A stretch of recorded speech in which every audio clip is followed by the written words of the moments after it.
Assalamualaikum warahmatullahi wabarakatuh.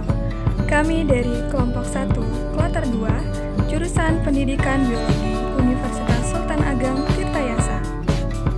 Let me introduce our team. Reza Amalia, Hairun Nisa, Kori Kurata Aini, dan Nurgina Anila. Kali ini kita akan membahas pengenalan alat-alat laboratorium dalam lingkup ekologi. Yuk simak pembahasannya sampai akhir. Let's go!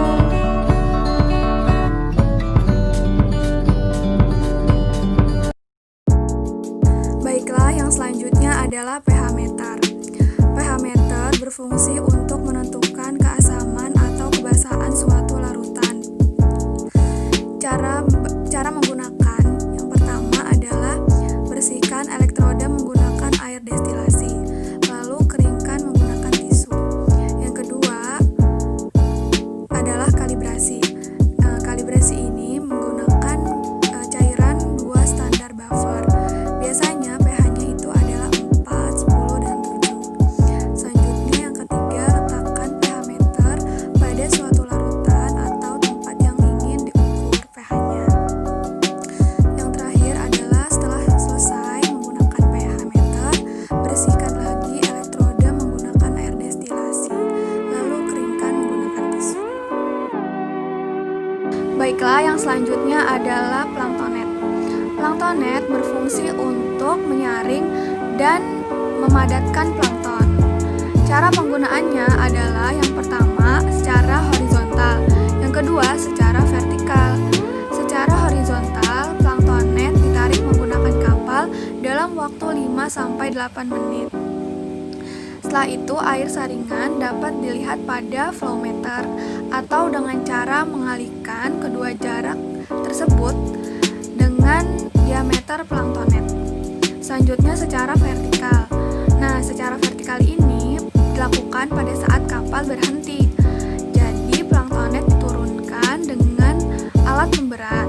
Setelah itu, jika sudah selesai, planktonet ditarik menggunakan kecepatan yang konstan. Baiklah, selanjutnya adalah bidik kompas. Bidik kompas berfungsi untuk mempermudah menghitung suatu sudut bidik pada suatu benda atau tempat. Nah, cara penggunaannya adalah dengan membidikkan secara langsung pada objek dan dapat membaca sudut sasaran pada skala kompas. Baiklah, yang selanjutnya adalah altimeter. Altimeter berfungsi untuk mengukur ketinggian dari permukaan air laut. Cara penggunaannya adalah yang pertama, tempatkan altimeter dengan posisi datar dari permukaan air laut. Yang kedua adalah atur jarum indikator pada posisi tengah dengan tuas pengatur. Yang ketiga, atur jarum skala ketinggian dengan ketinggian 0 meter dengan tuas pengatur yang kecil.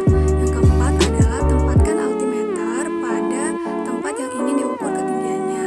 Yang kelima adalah atur jarum indikator pada posisi tengah, lalu baca penunjuk skala ketinggian. Selanjutnya yaitu insect net atau jaring serangga. Insect net digunakan untuk mengambil sampel serangga vegetasi. Alat ini terbuat dari bahan ringan dan kuat seperti kain kasa yang mudah diayunkan dan serangga yang tertangkap dapat terlihat.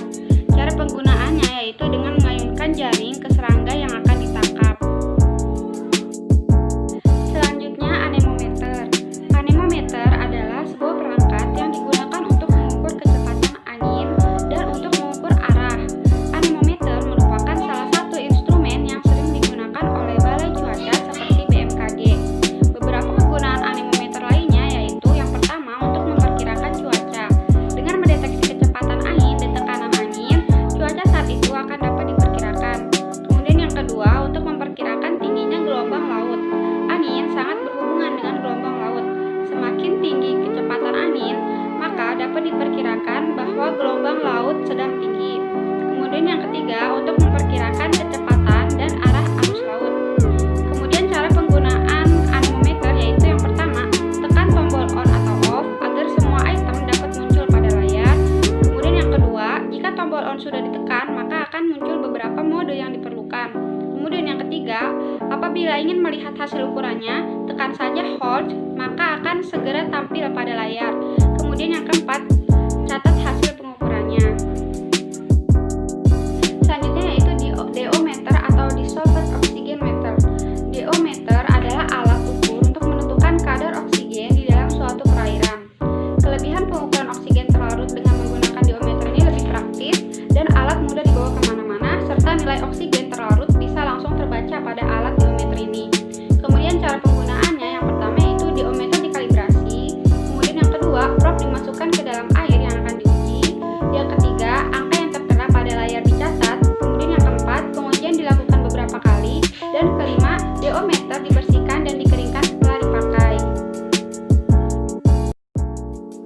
Baik, selanjutnya adalah soil tester. Soil tester merupakan alat praktikum yang digunakan untuk mengukur kelembaban dan pH pada tanah.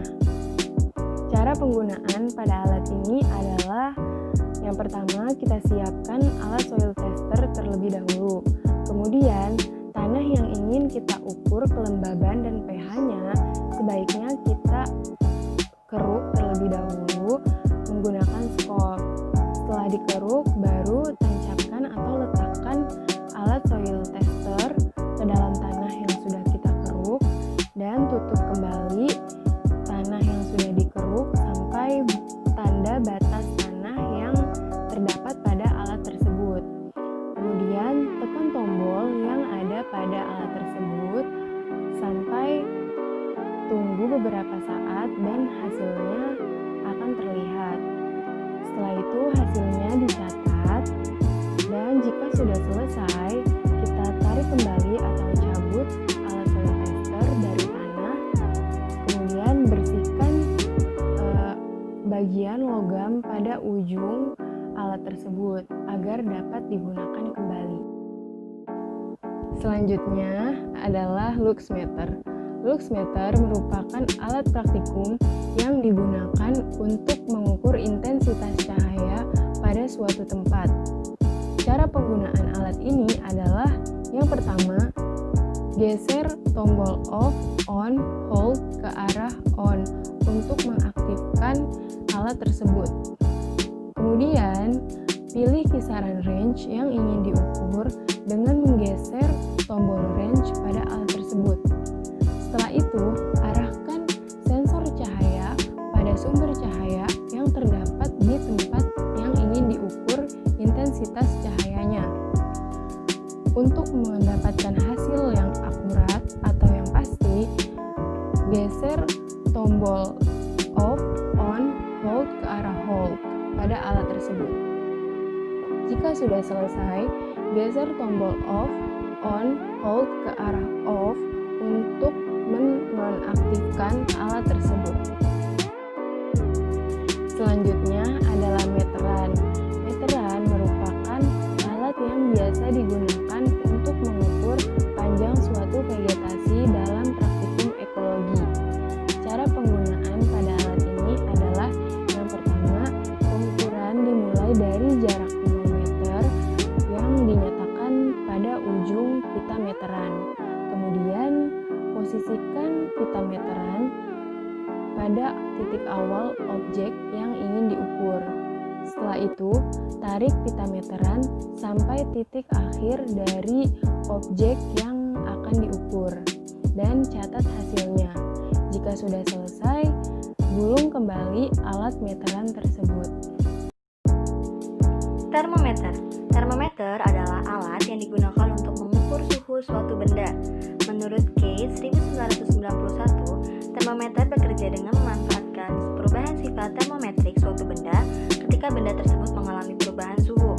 Perubahan sifat termometrik suatu benda menunjukkan adanya perubahan suhu benda, dan dengan melakukan kalibrasi atau penerapan terhadap sifat termometrik yang teramati dan terukur, maka nilai suhu benda dapat dinyatakan secara kuantitatif. Mekanisme kerja termometer raksa sesuai dengan hukum fisika tentang pemuaian zat cair yang meningkat seiring bertambahnya suhu dan berhenti pada skala tertentu yang menunjukkan suhu suatu objek. Cara menggunakan termometer. Yang pertama, pastikan bahwa termometer tersebut dalam keadaan bersih, baik dan normal. Kedua, jika Jika diperlukan, gunakan tiang penyangga sebagai alat bantu untuk menyangga termometer. Ketiga, masukkan termometer ke dalam zat cair sekitar 3-5 menit. Posisi reservoir kurang lebih berada di tengah-tengah dari zat cair yang diukur suhunya. Tujuannya adalah agar suhu yang didapat merupakan suhu rata-rata dari zat tersebut. Yang keempat, perhatikan pengisi termometer yang berwarna merah. Berhenti pada angka berapa? Nah, perhatikan pula skala yang tertera pada termometer. Yang kelima, catat hasil pengukuran suhu. Yang keenam, kemudian angkat termometer. Dan apabila sudah selesai, silakan cuci termometer dan simpan di tempat yang aman. Refraktometer. Refraktometer merupakan alat yang digunakan untuk mengukur kadar atau konsentrasi bahan terlarut, misalnya gula, garam, protein, dan urin. Prinsip kerja dari refraktometer yaitu dengan memanfaatkan refraksi cahaya. Refraktometer berfungsi untuk menilai sifat dan kemurnian suatu cairan, mengatur konsentrasi larutan, dan mengetahui perbandingan komponen dalam campuran dan zat cair. Cara menggunakan refraktometer. Yang pertama, refraktometer dibersihkan terlebih dahulu dengan tisu ke arah bawah. Kedua, refraktometer ditetesi dengan aquades atau larutan NaCl 5% pada bagian prisma dan daylight plate. Ketiga, refraktometer dibersihkan dengan kertas tisu sisa aquades atau NaCl yang tertinggal. Keempat, sampel cairan diteteskan pada prisma 1-3 tetes. Kelima, skala kemudian dilihat di tempat yang bercahaya dan dibaca skalanya.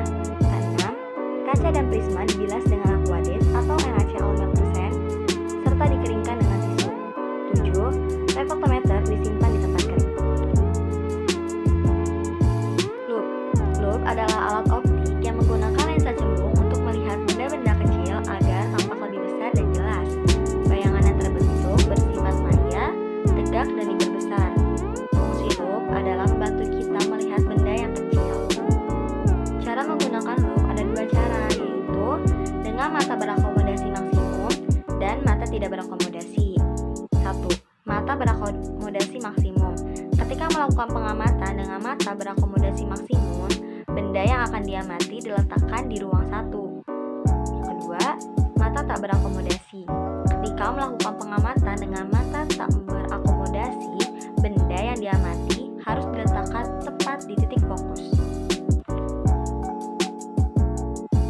GPS status. GPS adalah singkatan dari Global Positioning System, yaitu sistem navigasi dengan menggunakan teknologi satelit yang dapat menerima sinyal dari satelit. Prinsip kerja GPS adalah dengan mentransmisikan sinyal dari satelit ke perangkat GPS. Fungsi dari GPS adalah untuk menentukan derajat posisi pengguna berada. Cara penggunaan GPS status. Penggunaan GPS diawali dengan menentukan posisi saat kita berada dan harus pada lokasi yang terbuka agar tidak menghalangi satelit. Selanjutnya, dengan menekan tombol on pada GPS dan ditunggu beberapa saat hingga satelit GPS memancarkan sinyal posisi satelit tersebut dan ditangkap oleh penerima sinyal GPS. Kemudian, didapat derajat posisi pengguna berada saat itu dan dicatat angka yang tertera pada layar GPS.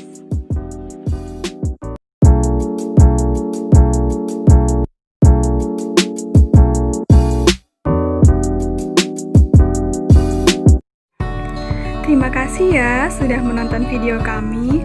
Kurang lebihnya mohon maaf. Wassalamualaikum warahmatullahi wabarakatuh.